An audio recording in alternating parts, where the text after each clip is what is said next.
This is something you guys have been requesting the hell out of for a long time. It took a lot of time, but I finally found 3 stories that take place during school lockdowns.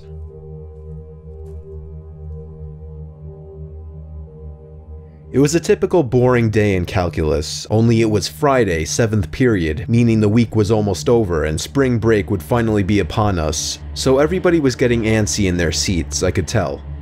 We didn't have a test that day like a lot of my friends did with their other teachers, so our teacher in the middle of class just decided to start playing games with us on Sporcle.com. He was a very laid-back teacher like that.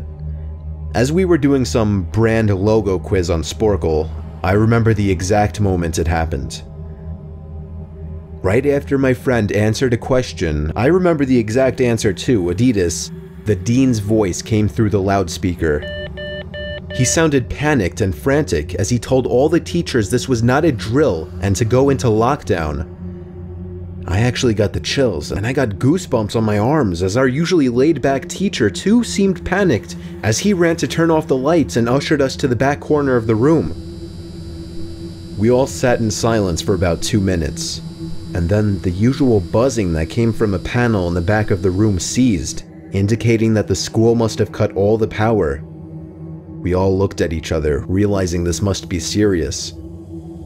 A few more minutes of waiting later, we heard a man screaming at the top of his lungs coming down the hallway. 2 girls in the class actually started crying, which made all of us even more scared. As the screaming got closer to the classroom, the lunatic-sounding man started banging on the lockers while screaming, "I'll kill all of you." It was at that moment that I started to fear for my life. My teacher shushed us as we all looked at each other to see our peers' reactions. The banging then moved from the lockers to our classroom door,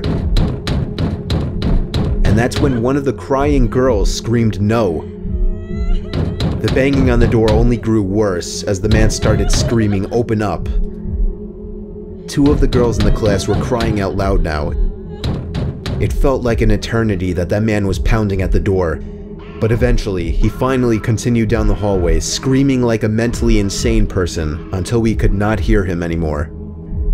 I'd say 10 minutes later, though it felt like half an hour given the situation, the dean came back on the loudspeaker explaining the situation, which was surprising for him to do.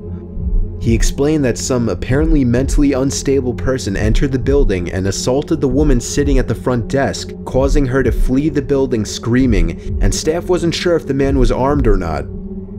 Now this was before the school had cameras or could afford proper security, so the school was wide open to something like this happening. The staff had done a sweep of all the hallways and classrooms and couldn't find him, so the dean instructed the teachers to resume teaching but to keep all the doors locked and to not let any students leave for any reasons. The most disturbing part, however, is that one of the janitors working the night shift found the man sleeping in one of the storage closets near the back end of the school, and according to rumors that were spread by my peers, sticking out of his pocket was a .44 Magnum. The janitor must have done something stupid to wake him up, for example leaving the closet door open, because by the time a police officer could arrive on the scene, the man was gone. My entire class, as far as I know, to this day, has no idea if this man was ever found, but I like to think that right now, he's being given the proper help that he needs.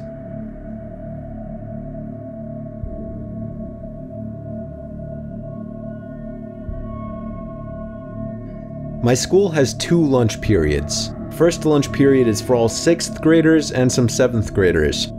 The second lunch period is for the other half of the 7th graders and all 8th graders.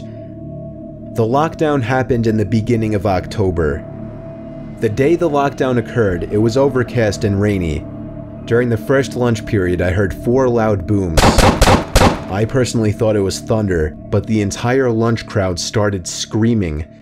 I was thinking those kids were just serious pussies, but the campus security came in and started yelling at people to go into the multi-purpose room, and the kids who were in line buying lunch had to throw out their lunch and come inside.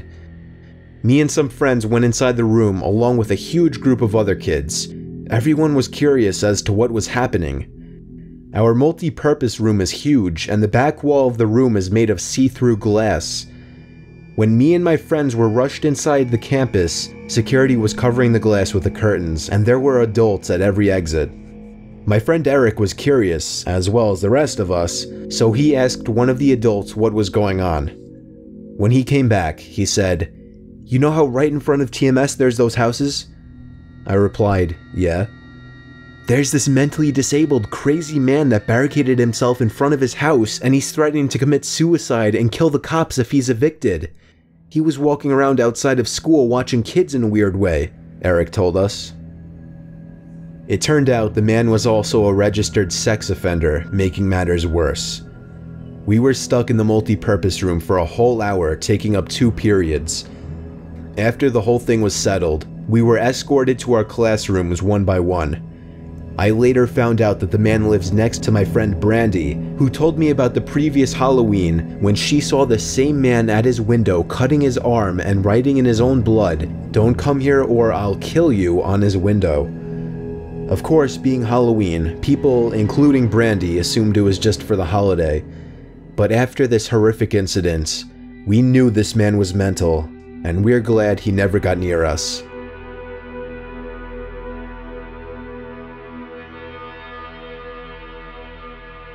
I'm 22 years old, fresh out of college, and I recently got a job at my old high school as a sort of computer intern in the school basement.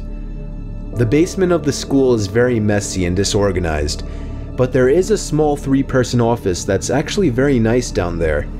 It has 3 nice big desks, 2 mini fridges, a flat screen TV mounted on the wall, and oh so satisfying air conditioning, a luxury the students and teachers cannot enjoy in the school. And of course all the school servers and other computery stuff. I got the job because 3 of my old computer teachers flat out adored me. I could actually consider them as real friends, not just teacher figures, so they all helped tremendously in landing me this job. It's been great, until something that happened a few weeks ago. My 2 co-workers that shared the office with me, Dave and Gary, weren't in the office at the time.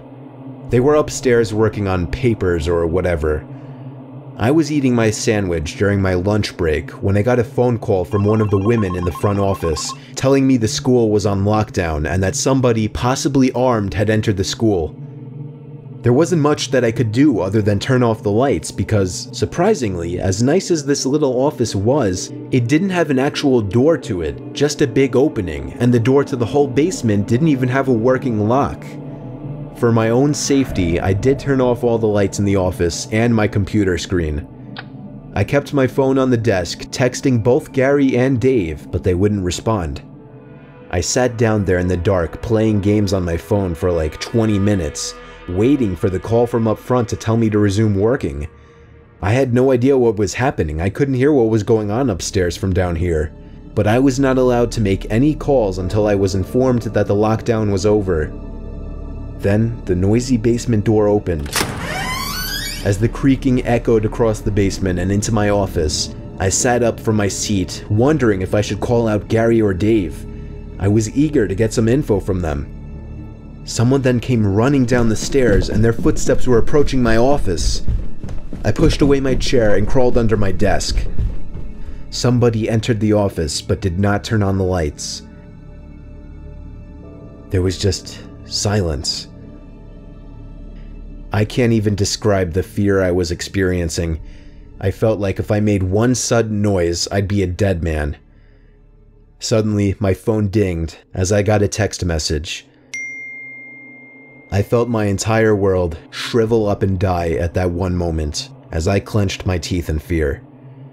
Footsteps suddenly moved closer to me until I finally dove out from under the desk in capitulation, begging whoever it was not to kill me. And just then, someone grabbed my arm and pulled me up. It was some guy in a red plaid button-up, jeans, and a reddish-black cap. He told me, "It's okay, I'm just down here hiding with you." "What's going on up there?" I whispered to him. He kind of ignored my question and asked me if there's an exit down here. I told him, "Yeah, around that way." Before he could do anything else, I asked him, "Who are you?" There was a brief moment of silence. Before he started explaining he was coming in to pick up his son, when a teacher told him to hide. After his explanation, I checked my phone and saw the text I received was from Dave. It said, "Dude, this is fucking crazy. Some guy with a gun shot Mr. Buckley. He's wearing a red shirt and a hat. Whatever you do, don't come upstairs." I was about to reread that text out loud to the man, until I realized. I looked up and felt my stomach sink. The man seemed to catch on to my suspicious stare. Panicking, all I could think to do was to run for the upstairs. A gunshot echoed through the basement and I could hear the bullet ricochet off something metal in the darkness. But thank God the bullet missed me and I made it upstairs. Fortunately, police were waiting at all exits, including the basement exit, and caught the man the second he opened the door. More good news, our teacher Mr. Buckley survived the gunshot. It was later determined that the man and Mr. Buckley had some beef for whatever reason, but that was never revealed. All we know is that Mr. Buckley couldn't have done anything that would have warranted this kind of reaction. And I know that the sound of that gunshot will forever echo in my mind.